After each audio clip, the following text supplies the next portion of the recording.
here on the Respect My Region podcast network. I am your host, Taylor Hart, and today I am sitting down here with Nichole West, which I'm really excited to because looking at and doing some research beforehand, it just looks like you have done tons and tons of stuff in the industry so far.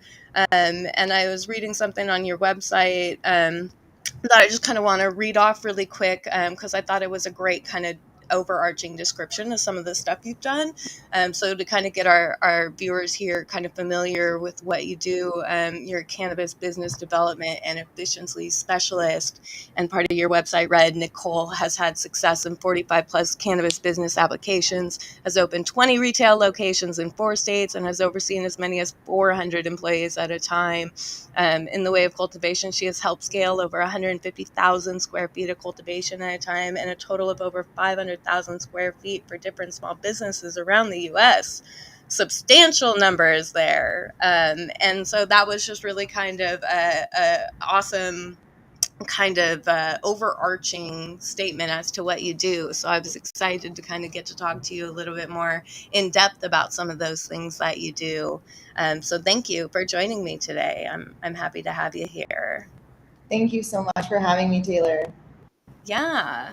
With that, I just kind of wanted to see what you were up to at this current moment, what kind of projects you're working on, what company you're working with. I know you kind of have like a lot of different things probably going on at once. So I just wanted to kind of see what was the most recent kind of thing that you've been working on right now. Yeah, the past, I'd say 5 years have been really interesting since I moved back to California. I moved back in 2017, and as legalization was happening. So I've kind of been doing a bit of a wide variety of things for finance companies. It's been one of my most recent focuses has been working with different private equity firms as well as businesses looking for funding.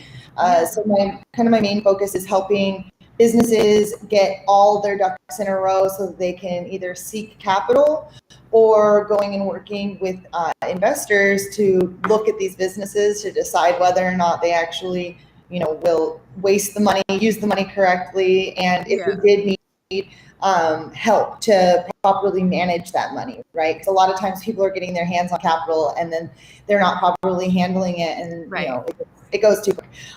So currently, I got about 5 main clients. I work with one major firm that is kind of doing quite a bit of, I guess, about 80% of the work that I'm working with right now. We've got a couple products that we're working with some celebrity brands, which is really cool, some cultivations. So I've just been really focused on making sure that everyone understands the importance of data. Because as I've been going deeper and deeper into finance and into running these businesses, I've just realized how messy everyone's data is and how important good data and clean data is to be able to raise money and decide whether or not you're using your money correctly. So I've been making jokes that I'm the data bitch now because numbers don't lie. But the problem is if you're not putting them into the system and you're not actually putting them in correctly, they're misleading. And so I think a lot of people don't fully understand what their cost of goods are and that sort of thing. So my main focus now is helping businesses understand whether or not they have sustainable, futures, and if not, what we can do to fix that with numbers. That is so crucial. It really is. I'm such a stickler for my organization and making sure that everything's lined out and that I can visually see it. I'm a very visual person. And so having those sheets with all of the different data points in there to visually look at for me is something that just helps me see everything. And I notice that especially in cannabis, not a lot of people are focused on that. So having people like yourself to focus on that and help people through that is tremendous, and I think will help with rolling out on the national scale and what that's going to look like once we get to that full-blown commercialization. However it is going to play itself out, it's going to be super important. So that's amazing to hear that that's where your focus is lying right now. when you're looking into these companies and helping them out and consulting with them and whatnot, what would you say is one of the most like common mistakes people are making when they're like with financially or like with practices or anything in that market? Like, what do you think is one of those biggest Um, mistakes? I honestly would say probably inventory management. And it's across the board: inventory of your hard goods, inventory of your, soft goods, inventory of your toilet paper. It's Yeah, really like ridiculous, but no one has standardization as far as their inventory systems are concerned. And that's like kind of one of the first things that I go through when I go to work with a company, whether it be cultivation, manufacturing, retail, distribution, it doesn't matter. They all have inventory issues and yeah, managing. And like that goes back to the data, right? So if my information, my inventory is crap, and I pull a report, it's not even relevant to what's actually happening. So right. I would say, not putting enough emphasis on inventory management in a big way. And like I said, that's not just cannabis, that's everything. That's how many Mylar bags are you still sitting Yeah, on? At what speed are you going through them? How long would it take for them to get here from China? When do you need to order more? And like just that. 100%.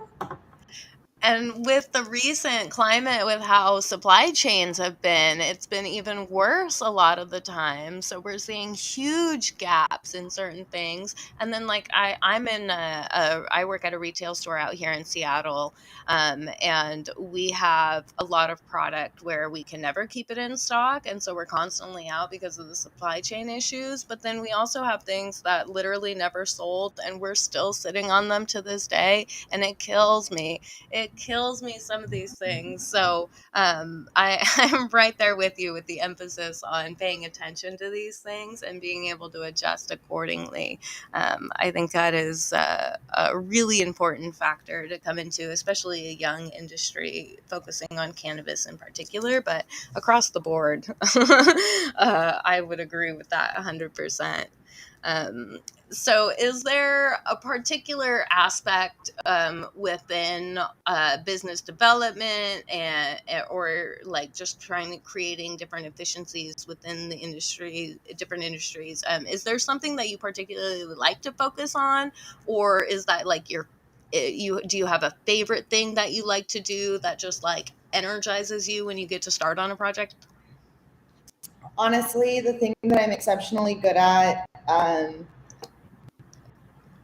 unfortunately, a majority of my job is basically telling, and this is unfortunate, but it's necessary, where things are breaking down and where things are going wrong. And, obviously, part of that is making things better. Yeah. But at the same time, like 90% of my profession is like, have you ever seen Restaurant Nightmares?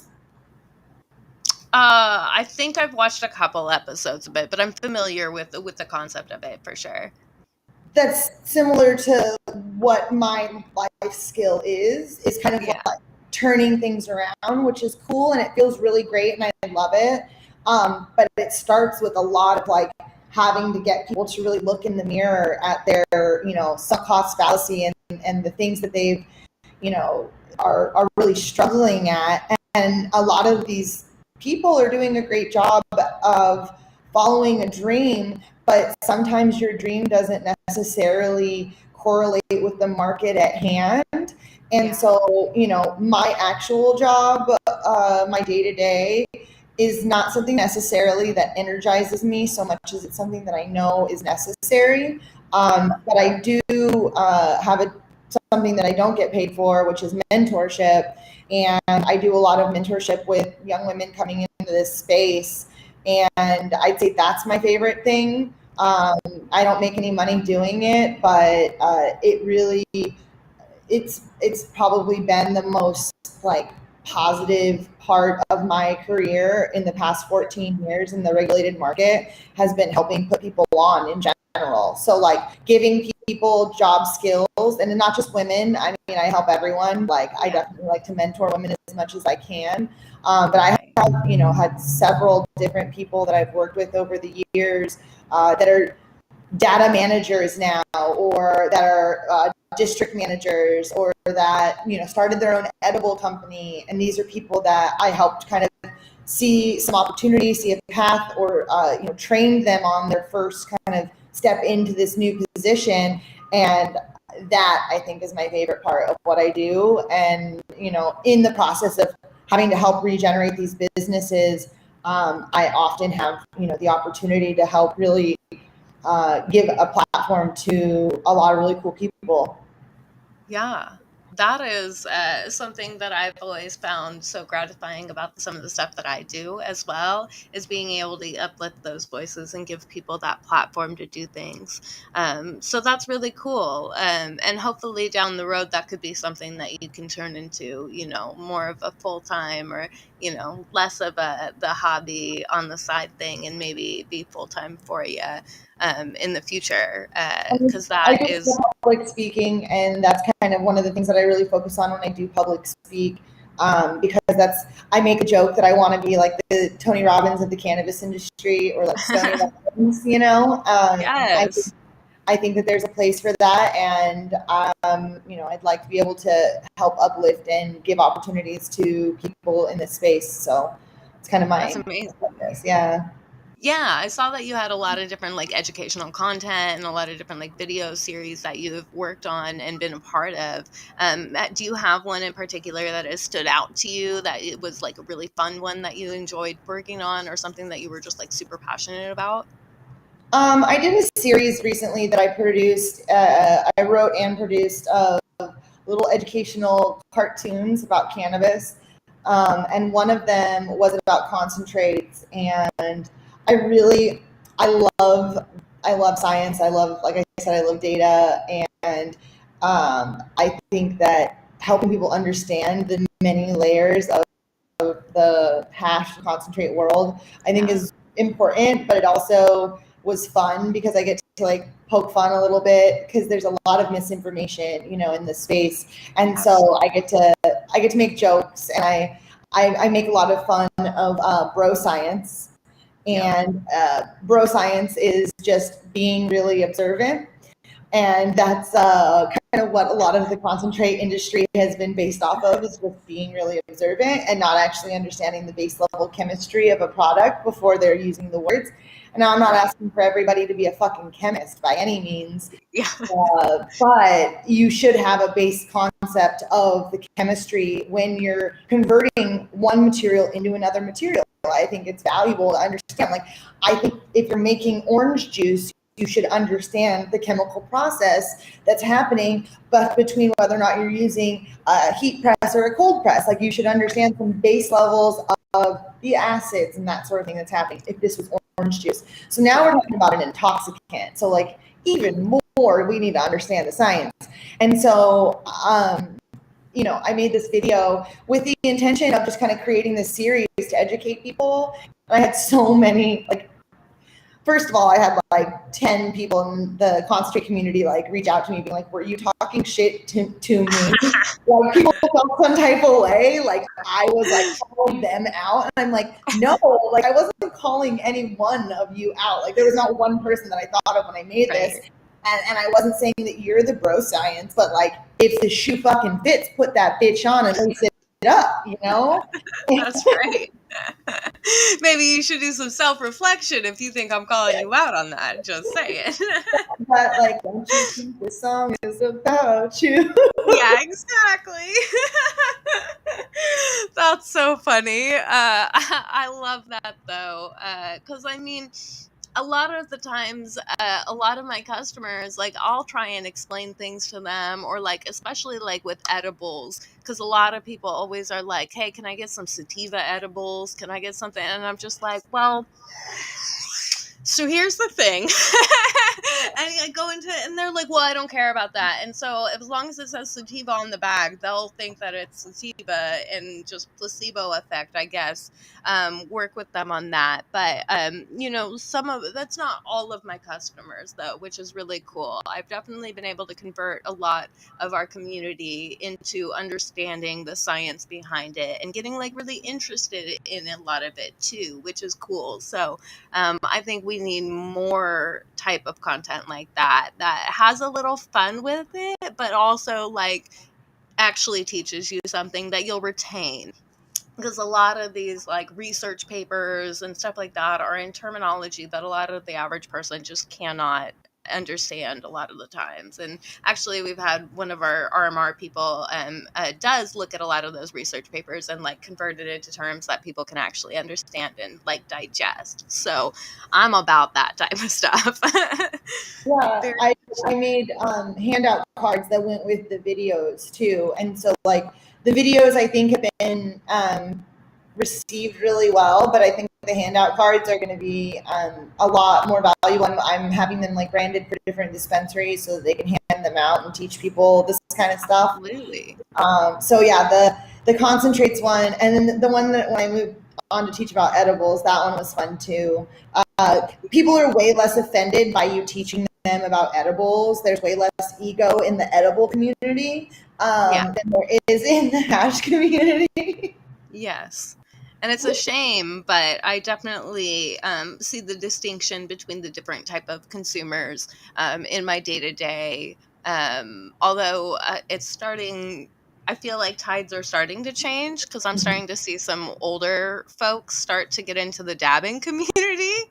And I Yeah. really hope that these little old ladies infiltrate into that more broy culture of a lot of it, and kind of break down all of that, because it is so much more than what a lot of people's egos have made it out to be right now. And I feel like people are like it's a daunting thing to get into dabbing because of that culture that's kind of grown from it. So um, yeah, I think making more content like that will definitely help too. So somebody just chimed in on the question about what's your opinion about a tenth of a gram of oil. I think they might be referencing Colorado's um, dosing requirements now, the way that they were trying to like break them up, but I'm not sure. But I think that that has been a very interesting interaction. The I don't even know how to pronounce that person's name, but it looks like Yeah. they asked about. I think that's what they mean. If that is, chime back in. I think they're talking about the Colorado's regulation. Yeah. Might not be the best oil, LMAO. Yeah. That's a, I mean, that's a great, if that's what they're talking about, that's They're a ten great, dollars a gram because the Colorado was trying to make it so that cheap grams of oil. What do I yeah. think? Okay, cool. Yeah. $10 a gram of oil. Okay. I I mean, mean, it depends on what kind of oil. That's the I would say. Rosin, you're not going to get for $10 a gram. yeah, definitely not. I can tell you that. If you can, I want to know what they're pressing and who your plug is, Yeah. because I might want to get some. But as far as recreationally on the shelf, I can tell you we have some strain. We have a company on our shelf that runs $12 a gram of oil on our shelf, and we have some customers who come through and buy it constantly and they enjoy it and they like to dab it. Personally, I'm probably never going to dab something like that. I find a lot of the cheaper stuff have a lot of residual solvent taste to them, and aren't necessarily always properly purged. And also, source material is often questionable or old, and might, just not be top tier quality. So, there's a lot of variables to it, but it just depends again on who's processing it and where they got their harvest material from and all of that. So there's a lot to it, I would say, but yeah, usually avoid that stuff. Go for a little bit. You don't have to pay a lot, but you definitely should shell out a little bit of money for good quality oil for sure. So, are you a dabber yourself? I prefer flour, but I do dab. I definitely do dab. Yeah. Do you include hash in your flour at all ever? Do you mix it? Sometimes not really. Okay. I'm kind of a purist. I really only like a couple. cultivars, and I don't really stray very often. But I definitely will try things if it's quality product, especially rosin. Hmm. I don't really like concentrate so much that I try a lot of like BHO or anything like that. Yeah. I for sure would probably never dab CO2. Yeah. I don't really like to vape. I really only smoke OG, to be quite honest. Okay. I, I, I only have a couple. I only have a couple of producers I'll even smoke their weed from. Yeah. I'll give people a shot, but I really only have a couple of cultivators that I'll even trust their weed out here at all. Um, Totally. and not to say that I don't trust it to be like clean. I just don't trust it to be good. Sorry. Yeah, I'm trying to tell people, like in a lot of places, like I don't know, out here we have a lot of like farmers markets and produce stands and stuff like that that pop up all over the place, and there's certain people that I will go to for certain produce or like flowers. Like I like to go get the bouquet of flowers from the same farm that grows the same flowers because I know that they're always going to be really pretty. I know she's going to do a great bouquet. I know that they're going to last long as well because they were freshly cropped and stuff. So, it's the same thing with weed. I have my same farms that I like to go back to over and over again because I know that they grow the way that I like and I will always be happy with it, especially if I'm going to have to spend a bunch of money on this all the time. I'm not growing at home, unfortunately. Well, I do have a plant, but it's basically just living in veg and living its best life in my windowsill. So I'm not growing it for bud. I let other people produce and I support them and I'm going to pay money. So I want to buy stuff that I'm going to enjoy and I'm going to like. But the more that I get older, the more I find the certain strains that work best for me at certain times of day. And I don't really want to explore too much outside of that. I love to try different things, but I don't like to, I don't know. I'm not going to buy it in bulk and enjoy it. I'll smoke like a joint of it or something. You know what I mean? So yeah. And you said you smoke OG pretty much consistently. That's pretty much it. Yeah, yeah. And Fantastic strain to stick with, though. I'm about it for sure. So, okay, cool. Let's move on into a little bit of licensing type stuff, because this is one thing that I wanted to ask a couple of questions because I know that you've worked with a bunch of different states as far as licensing applications and helping people apply for different licenses. So I wanted to ask you and see if you had any thoughts or think of like what state do you believe would be like the easiest to attain a license in, like whether that be like a processing or retail or what have you. Is there a state that you think is the easiest to obtain a license in? I mean, Oklahoma and Oregon were out of hand there for a minute, and like they were literally giving them to you if you knew how to fill out paperwork. So I'd say that was how it started. I know Oklahoma and Oregon have both put caps on the licenses. So as far as like the ability to obtain it, the only reason that it's any harder, I'd say now, is just because they put a moratorium on them. Uh, Operating in those states, though, I'd say is cutthroat as fuck. So, like, once Hmm. you actually get operating, the race to the bottom in Oregon and Oklahoma happened so quickly. It was insane. Yeah. And Oklahoma is still medical only state. So, Right. it's crazy how cheap things are there, and considering it's medical only still.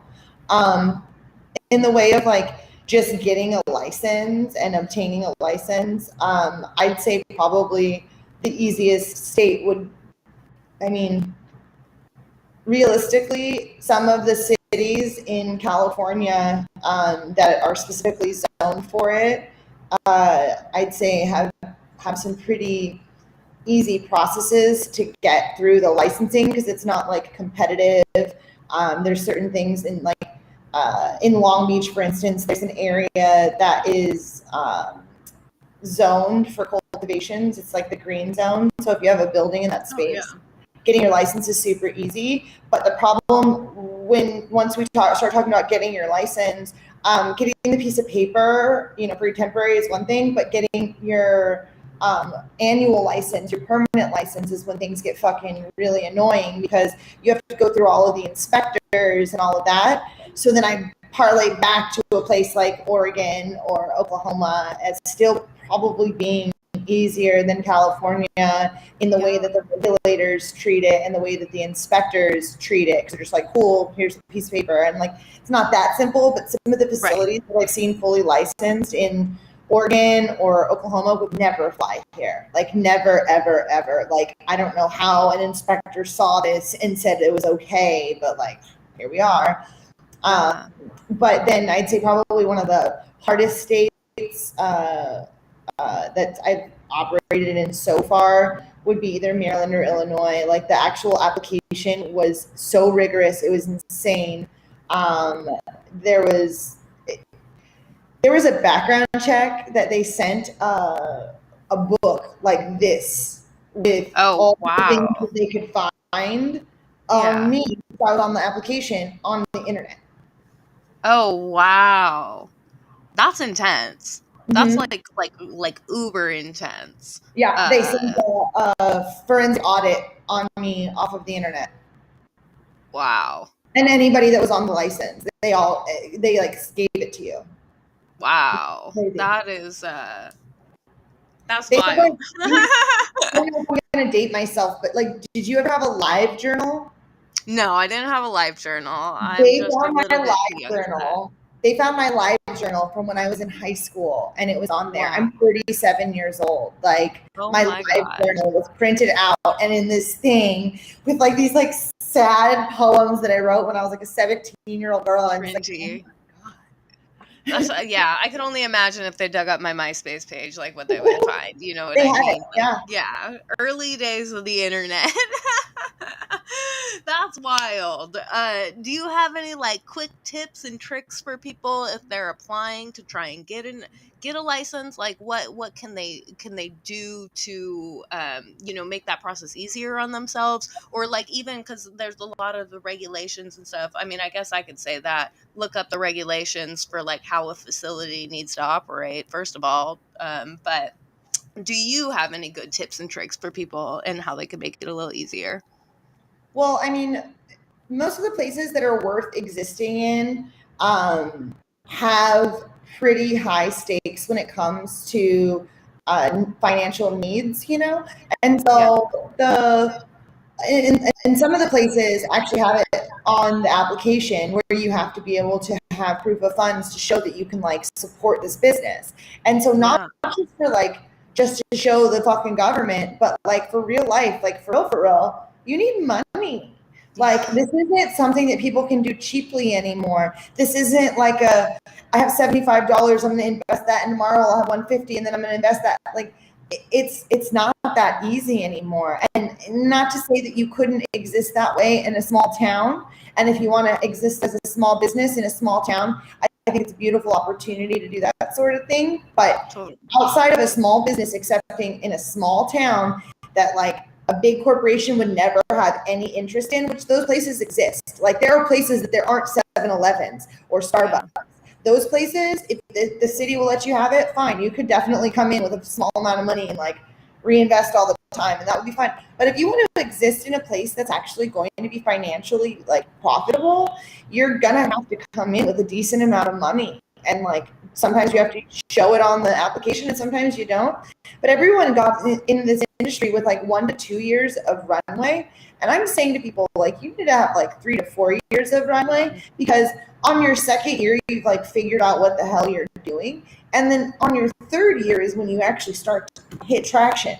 And so if you lose because you didn't make it to year 3, like, that was on you, on your own investment on the beginning. Like, I think a lot of people are, it sucks that it's become so expensive, but at the same time, starting almost any real business is expensive. Like, try to go start a fucking restaurant, like just a restaurant. I mean, I know cannabis is more expensive, but because it's weed, but like, try to start a restaurant, try to start a nice restaurant with furniture and the space and all the things. Like, it's freaking expensive. And if your restaurant, if you're not slave to like cover your ass for at least a year or two, like that's not going to work out. And as Right. far as a restaurant's concerned, you have a lot better chance of being able to succeed if you're getting, you know, good food in the right location Yeah. than weed right now, unfortunately, because Yeah. there's not a huge black market for food or illicit Right. market for food, you know, like there are farmers markets, you can buy things direct, but it's not, you know, when you buy things direct, they're not drastically cheaper. When you go to like the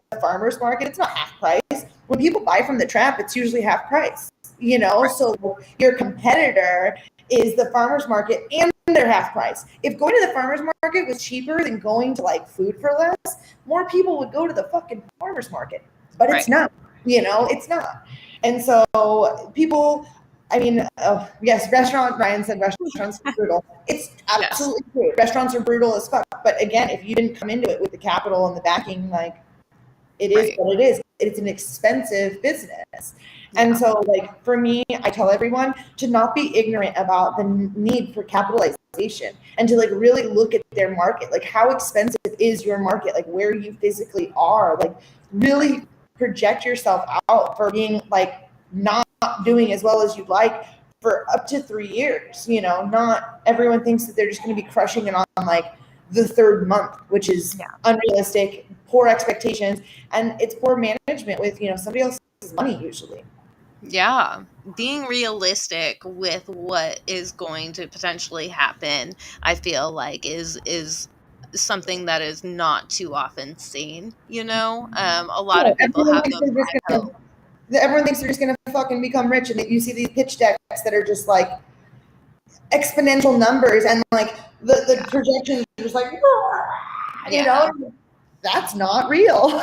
Yeah, and there's a lot of these hype brands that are popping up here and there and here and there, and I just think of them like these little TikTok stars, how they're gonna have this like 15 minutes where they're gonna be really, really popular, millions and millions of views, but then times and change and trends are gonna change, and then they're gonna not be so popular anymore. And we're seeing that already with a lot of these hype brands where they do really, really well, and then everything pans off because they realize that this is all that they do. They figured out their shtick, and then they need the next thing. So that company dies off, and the next one springs up. So it's about building that initial foundation if you want to be if you want to have longevity, and that's with anything. Honestly, it doesn't matter what industry you're in. It doesn't matter what you're doing. You need to build that base foundation, and sometimes it's making sacrifices, and sometimes it's just realizing that you need a boatload of money just to get things kicking off and starting. That way you can do whatever it takes in order to get to that like popular and long-term loyal customer base, you know. So there's a lot of things that should happen in that initial process that I think people should put more emphasis on in building that foundation. So so hit up Nichole because she can help you out with these things. And that is an amazing place to be in this industry, especially moving forward, I think. And I've talked to so many incredible women through this podcast as well who are creating these nice foundations, and I think that that is going to be stellar in the future. So where do you think that we are going to end up in the next like 5-10 years, like on a national scale? Like where do you think this industry is heading, where do you hope that it'll head, not necessarily where it might end up? Well, if we don't deschedule the plant, we're literally wasting our fucking time because Hmm. without deschedulization, the ability to have a real business is completely a moot point. I think individual state complete operational businesses can really only sustain in a state for about 10 years. And I think we're seeing that happen in Colorado right now. Colorado brought adult use in 2014, and it is having its first really serious downturn of a year.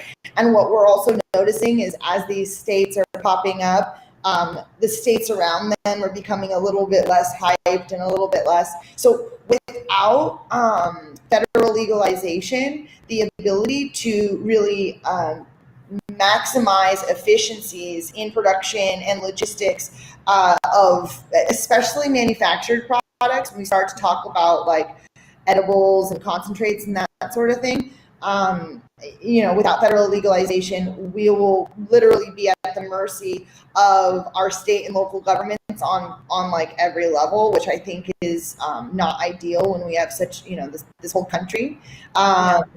So I think, big picture, I'd really like to see deschedule, not reschedule, deschedule of cannabis within the next 5 years. And if deschedulization does happen, there's a few places that are going to become the mass production places for the agriculture.